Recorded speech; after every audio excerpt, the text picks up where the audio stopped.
ఏపీలో ఇప్పటికిప్పుడు ఎన్నికలు జరిగితే సీఎంగా ఎవరు గెలుస్తారు? Chandrababu CM, Jagan CM? ఖచ్చితంగా కామెంట్ చేయండి. ఏపీలో రాజకీయం ఆసక్తికరంగా మారుతుంది. అటు కూటమిలోని 3 పార్టీలు రాజకీయంగా తమ పట్టు పెంచుకునే ప్రయత్నం చేస్తున్నాయి. ఇదే సమయంలో కూటమి ప్రభుత్వం లక్ష్యంగా మాజీ సీఎం జగన్ పోరుబాటు పట్టారు. ఇప్పటికే మెడికల్ కాలేజీలను పీపీపీ విధానంలో నిర్మాణం వ్యతిరేకిస్తూ నిరసనలకు పిలుపునిచ్చారు. ఈ నెల 28న ధర్నాకు నిర్ణయించారు. తాజాగా మరో పోరుబాటుకు జగన్ సిద్ధమయ్యారు.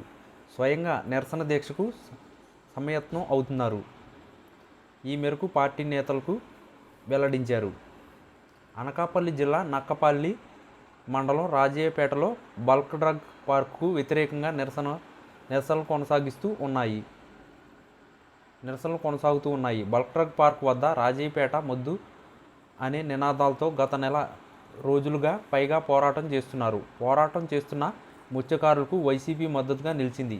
చలో రాజయ్యపేటకు నిర్వహించారు. వారికి మద్దతు పలికారు. మాజీ మంత్రి బొత్స పార్టీ తరపున మత్స్యకారులకు సంఘీభావం ప్రకటించారు. తాము పరిశ్రమలకు వ్యతిరేకం కాదని చెబుతూనే మత్స్యకారులకు నష్టం చేస్తే చూస్తూ ఊరుకోబోమని తేల్చి చెప్పారు.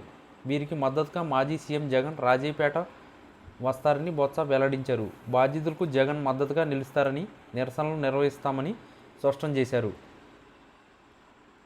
ప్రజలు వ్యతిరేకిస్తున్న బల్క్ డ్రగ్ పార్క్ ఎందుకు పెట్టాలని బొత్స ప్రశ్నించారు. తాము జగన్ ఆదేశాల మేరకే బాధితుల వద్దకు వచ్చామని, వారి ఆవేదన జగన్కు వివరిస్తామని చెప్పుకొచ్చారు. హోంమంత్రి అనిత తీరు పైన బొత్స ఆగ్రహం వ్యక్తం చేశారు. బల్క్ డ్రగ్ పార్క్ పైన ఎన్నికల సమయంలో టీడీపీ నేతలు చేసిన ప్రచారాన్ని మాజీ మంత్రి కన్నబాబు గుర్తు చేశారు. బల్క్ డ్రగ్ పార్కు వైసీపీ వ్యతిరేకమని స్పష్టం చేశారు. పరిశ్రమల వ్యర్థాలు సముద్రంలో కలుషితం చేస్తాయని, వేటపై ఆధారపడి బతుకుతున్న తమకు నష్టం చేస్తాయని స్థానికులు వివరించారు. తమ బాధ అర్థం చేసుకోమని నెల రోజులుగా రిలే నిరాహార దీక్షలు చేస్తున్నామని చెప్పారు.